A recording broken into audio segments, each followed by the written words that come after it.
Assalamualaikum warahmatullahi wabarakatuh. Salam SHMH Sinau Hukum Melek Hukum. Pemirsa SHMH yang saya hormati, yang saya muliakan, sebangsa dan setanah air dimanapun Anda berada. Kembali lagi dengan saya pada video yang ke-200 melalui channel kesayangan dan kebanggaan kita, channel SHMH, satu-satunya channel yang membahas Undang-Undang Nomor 1 Tahun 2023 yang akan berlaku mulai nanti 2 Januari 2026 yang biasa kita sebut KUHP baru, pasal demi pasal. Kita saat ini masuk ke bab 14. Bab 14 KUHP baru membahas tentang tindak pidana terhadap asal-usul dan perkawinan. Untuk lebih jelasnya akan saya sampaikan bunyi pasal 401 KUHP baru.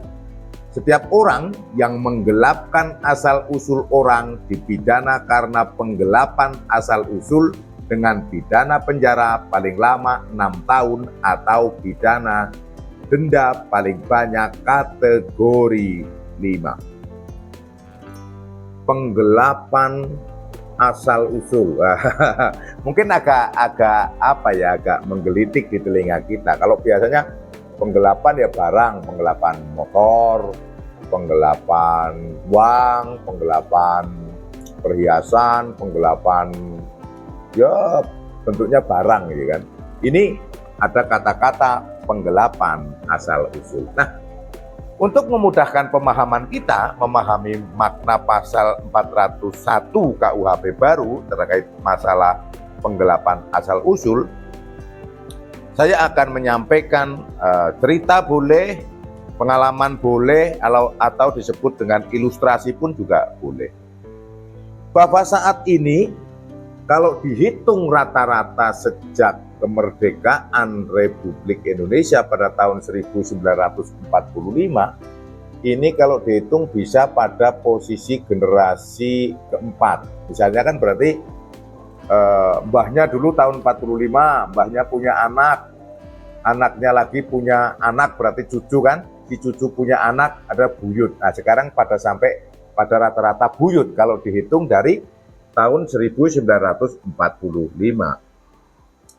Dan untuk dekade-dekade terakhir ini ya mulai 2000-an ke sini sampai 2023 ini itu sangat tepat nggak kalau saya mengatakannya dengan kata sangat, yang jelas banyak persoalan kasus terkait tanah, dan tanah ini adalah tanah warisan, di mana para ahli waris atau orang-orang yang mengklaim bahwa dia adalah ahli waris seseorang, katakanlah ahli warisnya Pak Bejo, katakanlah begitu ya, ini Pak Bejo, misalnya Pak Bejo itu punya anak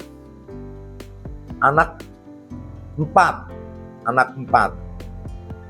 Kemudian anak 4 itu ada cucu. Nah ini bisa jadi yang bersengketa ini pada cucu atau pada buyut. Oke lah, kita batasi saja karena itu tidak kita masuknya ke asal usul orang ini, kita sampai cucu aja biar mudah. Nah pada saat Pak Bejo meninggal, kemudian harta warisnya dibagi ke 4 anaknya ini, A, B, C, D, ini nggak ada masalah, tidak ada masalah ini.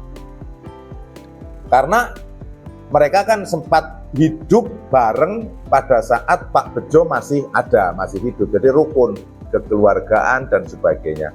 Kemudian jatuh pada cucu ini belum tentu, karena cucu udah lebih jauh lagi, udah jauh, jaraknya jauh. Sehingga ada faktor-faktor yang bahasa saya egois gitu. Nah dari bisik-bisik tetangga dan sebagainya kan gitu kan. Katakanlah ini A, B, C, D. Nah, kemudian zaman dulu itu ada semacam sugesti. Kalau orang berkeluarga kemudian sulit punya anak, maka dia harus mengadopsi anak dulu, dan diharapkan nanti setelah mengadopsi anak maka akan punya anak sendiri. Nah, kebetulan si Pak Bejo ini termasuk contoh keluarga yang seperti itu, yang belum lama menikah dan belum punya anak, maka dia mengadopsi si A. Setelah mengadopsi si A, maka keluarlah B, anak kedua, keluarlah C, anak ketiga, keluarga D. Nah, zaman dulu proses pemahaman hukum masih minim sekali. Maka ya walaupun ini anak adopsi, maka pada surat keterangan kelahiran itu ditulis saja anaknya Pak Bejo dan istrinya. Pada saat anak-anak ini yang hidup rukun mereka, tapi pada saat jatuh di cucu, nah ini menjadi permasalahan. Dari bisik-bisik orang tua cucu, maka bapak si A itu bukan anak kandung dari mbahmu. Dulu begini ceritanya, mbahmu ngadopsi supaya mudah proses. Tidak ada sampai pengadilan, ya diaku saja karena si mbah dulu belum punya anak. Alhamdulillah setelah ngadopsi Pak Demu si A itu, lahirlah bapakmu ini, lahirlah ummu, lahirlah tantemu, B, C, D. Lahirlah B, lahirnya C, lahirlah D. Dalam hal-hal tertentu niatan menyampaikan itu dari orang tua si B, C, D ini adalah hal yang baik supaya menjelaskan silsilah keluarga. Namun kalau secara hukum akhirnya si cucu-cucu dari B, C, D ini tahu dan ada yang nakal, maka dia melakukan gugatan terhadap anak-anak si A dengan alasan bahwa si A adalah anak pungut yang dipalsukan akta kelahiran atau surat keterangan lahirnya, dan dia bukan ahli waris dari Pak Bejo. Nah, yang dimaksud dari menggelapkan asal-usul ini adalah ini. Berpola pikir supaya mudah, maka asal-usulnya ini digelapkan. Sudahlah, yang penting jadi anaknya. Karena saya belum punya anak, kata Pak Bejo, supaya punya anak. Dan memang benar. Namun akhirnya kejadian-kejadian yang seperti ini jatuh pada generasi cucu, ribut. Khususnya kalau memiliki harta peninggalan atau harta warisan. Nah, terkait yang dimaksud dengan menggelapkan asal-usul orang ini adalah ini. Bukan anaknya, tidak melalui proses adopsi di pengadilan, namun dituangkan akta lahirnya diakukan sebagai anak kandungnya, dan pada akhir ceritanya berantakan. Nah, pasal 401 itu adalah seperti itu. Atau mungkin mohon maaf, ada seorang yang perempuan, belum punya suami, hamil, kemudian berpikir udah kamu hamil saya biayai adopsi, imunisasi dan sebagainya, tapi nanti anaknya untuk saya. Karena saya sudah menikah 10 tahun belum punya anak. Setelah menikah setelah lahiran, maka anaknya diambillah oleh pasangan XY ini. Maka dia diterbitkan bagaimana caranya menjadi akte anak kandungnya si X dan si Y. Padahal berbicara hak asasi manusia, seorang anak tidak boleh diputuskan hubungan dengan orang tua kandungnya. Nah, inilah yang dimaksud menggelapkan. Yang mestinya anaknya si perempuan tadi tidak diberitahu lebih lanjut, akhirnya diadopsi oleh X dan Y, dianggap oleh anak dan putus hubungan antara X, Y, anak dan perempuan yang melahirkan si anak ini. Ini yang dimaksud dengan menggelapkan asal-usul orang. Dan penggelapan asal-usul orang ini sudah sering terjadi, sering ada, dan pada akhirnya menimbulkan permasalahan. Karena pada akhirnya menimbulkan suatu permasalahan, sebagai contoh tadi, Pak Bejo keluarganya menjadi ribut warisannya, kemudian yang perempuan sehingga kehilangan di mana anaknya tidak tahu, XY juga tidak menghubungi si perempuan yang melahirkan tadi, maka muncullah larangan-larangan yang diatur pada pasal 401. Itu karena memang penggelapan asal-usul pada akhirnya menimbulkan persoalan-persoalan. Saya bacakan sekali lagi terkait pasal 401 KUHP baru. Setiap orang yang menggelapkan asal-usul orang dipidana karena penggelapan asal-usul dengan pidana penjara paling lama 6 tahun atau pidana denda paling banyak kategori 5, 500 juta.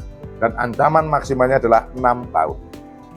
Bahwa tidak hanya itu ya, tidak hanya yang saya sampaikan terkait Pak Bejo atau si Iqye tadi yang termasuk menggelapkan asal-usul, banyak. Menggelapkan asal-usul ya bisa jadi menukar bayi tidak sengaja, itu ada sinetron itu ya toh, bayi yang apa namanya, bayi yang tertukar itu kan, iya toh, bayi yang tertukar atau nasib yang tertukar itu kan, tapi adalah itu yang di sinetron itu, menukar anak, kemudian memungut anak dikatakan anak sendiri, yaitu tadi yang Pak Bejo tadi, atau menyembunyikan identitas kelahiran anak. Nah, yang menyembunyikan identitas kelahiran anak itu tadi yang saya contohkan adalah yang Iqye mengambil anaknya perempuan yang kebetulan hamil tanpa atau di luar nikah.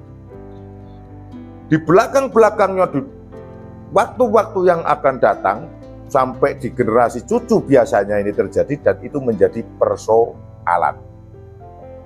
Maka saya setuju untuk ini dan mari kepada seluruh pemirsa SHMK agar dalam hal terkait asal-usul anak atau misalnya mengadopsi anak agar dilakukan dengan prosedur-prosedur hukum. Adopsi saja ke pengadilan dan itu mudah.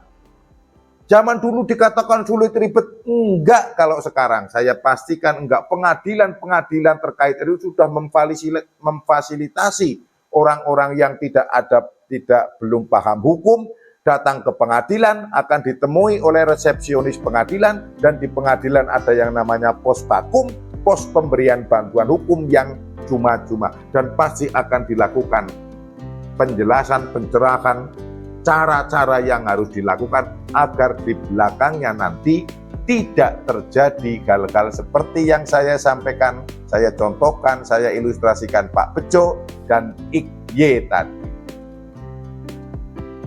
Saya